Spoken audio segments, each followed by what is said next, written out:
श्री कृष्ण कहते हैं कि मनुष्य के जीवन में कई सारी प्रतिक्रियाएं होती हैं, जिनमें से एक अहम प्रतिक्रिया और जीवन का महत्वपूर्ण हिस्सा है आलस। आलस एक ऐसी क्रिया है जो हर मनुष्य के साथ होती है। दुनिया में शायद ही कोई ऐसा होगा जिसको आलस ना आता हो। हम ये मान सकते हैं कि जिस इंसान को आलस ना हो वह इंसान साधारण नहीं हो सकता। कई बार मजाक के रूप में हम ये कह भी देते हैं कि इस मिट्टी के बने हो। यदि आलस ने आपको घेर रखा है तो उस काम के फायदे के बारे में सोचिए जिसको आप आलस के कारण नहीं कर पा रहे हैं। ऐसा करने से आपके अंदर उस काम को करने की इच्छा होगी और आप एक्टिव हो जाएंगे। कई बार किसी बड़े काम को देखकर भी आलस आ जाता है। यदि ऐसा है तो उस काम को टुकड़ों में बांट लें। अब वही कार्य आसान हो जाएगा। पहले एक टुकड़े को पूरा करें, फिर कुछ समय बाद दूसरे को पूरा करें। जैसे जैसे काम पूरा होगा आपका आलस कम होता रहेगा। श्री कृष्ण ने भागवत गीता में कहा है, किसी भी कार्य को लगातार ना करें। ऐसा करने से आपको थकान होगी, आपको आलस घेर लेगा। काम करते हुए बीच बीच में थोड़ा आराम करते रहें। इस तरीके से आलस आपके पास नहीं आएगा और आप अपने काम को आसानी से पूरा कर लेंगे। हर व्यक्ति का एक लक्ष्य होता है। जब भी आप आलस महसूस करें तो तुरंत अपने लक्ष्य को याद करें। ऐसा करने से आप अच्छा महसूस करेंगे और आपका आलस तुरंत चला जाएगा। अगर आपका कोई लक्ष्य नहीं है तो उसे आज ही बनाएं और आलस से दूर भगाएं। यदि आप चाहते हैं कि आलस आपके पास ना आए तो एक समय में एक ही काम करें। कुछ लोग बहुत से काम एक दिन में या एक साथ करना चाहते हैं, लेकिन जब कार्यों को पूरा करने की शुरुआत करते हैं तो इतने कार्यों को देखकर आलस आ जाता है। अतः एक बार में एक ही कार्य करने की आदत डालें। किसी भी काम को टालना छोड़ दें, क्योंकि काम को टालना भी आलस कहलाता है।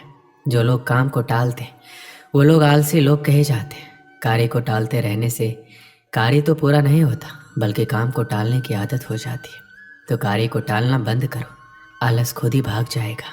आप जो भी काम करें एक योजना बनाकर करें।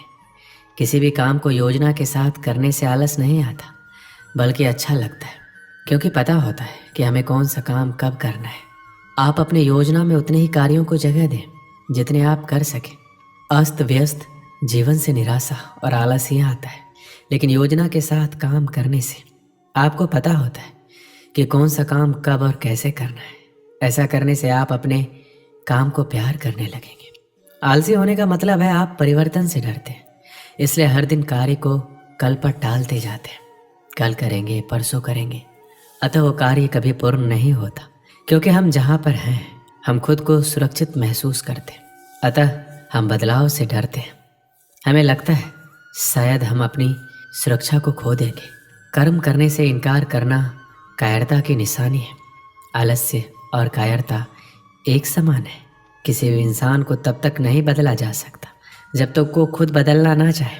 फिर भी आप उसको बदलना चाहते हैं तो उसे कोई बड़ी जिम्मेदारी दे सकते हैं या उसे अपने कर्तव्यों का एहसास दिलाकर शर्मिंदा कर सकते हैं।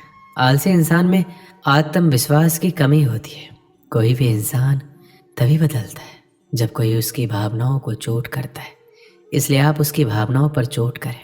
आप उसकी किसी कमजोरी पर वार करके उसके दिल में चिंगारी लगा सकते हैं। जिस इंसान का कोई लक्ष्य नहीं होता वही इंसान आलसी होता है, इसलिए आप उसको कोई सपना दिखाकर उस लक्ष्य को प्राप्त करने के लिए उत्साहित करें। इसलिए सिर्फ मेहनत करना ही जरूरी नहीं है। हम मेहनत किस कार्य में कर रहे हैं, क्यों कर रहे हैं, उस कठिन मेहनत से हमें क्या परिणाम मिलेगा, ये जानना और समझना भी बहुत आवश्यक है। क्योंकि बिना किसी प्रारूप, रणनीति और परिणाम की सोच के बगैर किए गए कार्य हमें हमारे सपनों को पूरे नहीं होने देंगे। इसलिए कहते भी हैं, आज के समय में सिर्फ मेहनत और ईमानदारी से किए गए कार्य की सफलता आपको मिलेगी, बल्कि स्मार्ट लक्ष्य निर्धारित और योजना के साथ करके हम अपने सपनों को पूरा कर सकते हैं। क्योंकि बेशक मेहनत सफलता की गारंटी तो नहीं, पर उसको मिलने के अवसर को बढ़ा जरूर देती है। लेकिन अगर आपके सपनों में उनको पूरा करने की जोश और जुनून सवार है तो सच मानिए आपको आपके सपनों को पूरा करने से दुनिया की कोई ताकत नहीं रोक सकती, बशर्ते वह सपना आपकी मेहनत, लगन और प्लानिंग के साथ किया गया हो। क्योंकि मेरा मानना है सपने जिंदगी में चाहे जितने देखो, हकीकत में वही पूरे होते हैं जो सपने हमारे जिद्दी होते हैं। बचपन से ही हमारे माँ बाप हमें मेहनत के लिए कहते हैं, चाहे वो पढ़ाई हो या नौकरी, सब मेहनत की ही बात करते हैं। हमारे माता पिता मानते हैं कि आप जितनी मेहनत करोगे आपको उतनी ही सफलता मिलेगी। लेकिन दुनिया में अब तक कोई ऐसा शख्स नहीं हुआ जो सिर्फ मेहनत करके आगे बढ़ा हो। अगर मेहनत से सफलता मिलती तो आज मजदूरी करने वाले सबसे ज़्यादा सफल होते। ये बहुत ही अच्छा और उचित सवाल है कि मेहनत तो हम बहुत करते हैं, लेकिन हमें मन मुताबिक सफलता हासिल नहीं होता। क्योंकि अगर मेहनत की बात करें तो सिर्फ मेहनत करने से सफलता नहीं मिलती और ना ही सपने पूरे होते। अगर ऐसा संभव होता तो आज के समय में एक मजदूर सबसे ज़्यादा सफल और पैसे वाला इंसान होता। क्योंकि सबसे ज़्यादा मेहनत तो असल में वही करता है। वही दूसरी तरफ वो लोग होते हैं जिन्हें हम आलसी बोलते हैं, बल्कि ऐसा कतई नहीं है। वह किसी काम को करना नहीं चाहते, बल्कि वह हर काम को शॉर्टकट तरीके से करना पसंद करते हैं। आप जब उनको देखेंगे तो सोचेंगे कि यह खाली ही बैठा रहता है, लेकिन असल में हर काम वो जल्दी कर लेता है और फिर खाली होकर बैठ जाता है और खाली समय में नई नई जानकारी हासिल करता है। इंसान और मशीन में इतना ही फ़र्क है कि इंसान सोच सकता है और हर चीज़ का रास्ता निकाल सकता है। आपने एक कहावत सुनी होगी जिसमें दो लकड़हारे पेड़ काटते हैं, एक समय लगाकर कुल्हाड़ी को धार कर देता है और वही दूसरा पेड़ काटने पर ध्यान देता है, जिस कारण वह ज़्यादा मेहनत करने के बावजूद कम पेड़ काट पाता है और बिल्कुल आराम नहीं कर पाता। इंसान को हर काम सोच समझ कर करना चाहिए, क्योंकि मेहनत तो गधे भी करते हैं। तो आज ही से हर काम को नए तरीके से करने की कोशिश करो, क्योंकि सिर्फ मेहनत से सफलता नहीं मिलती। एक समय की बात है, एक गांव में एक छोटा सा गुरुकुल था।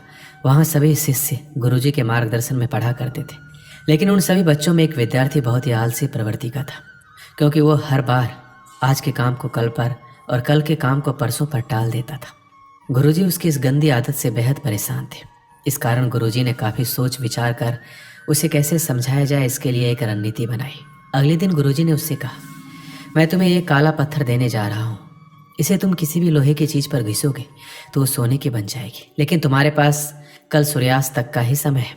सूर्यास्त के बाद ये पत्थर काम करना बंद कर देगा और मैं तुमसे ये पत्थर वापस ले लूँगा। इतना कहकर गुरुजी वहाँ से चले जाते। आलसी शिष्य बहुत खुश होता है और मन ही मन वो नई चीज़ों को खरीदने के बारे में सोचता रहता है और मन ही मन बरबराता रहता है, मैं इस सोने का ये करूँगा वो करूँगा। आलसी शिष्य बहुत सारे ख्वाब तो बुन लिए थे, लेकिन उन्हें पूरा करने के लिए प्रयास नहीं कर रहा था।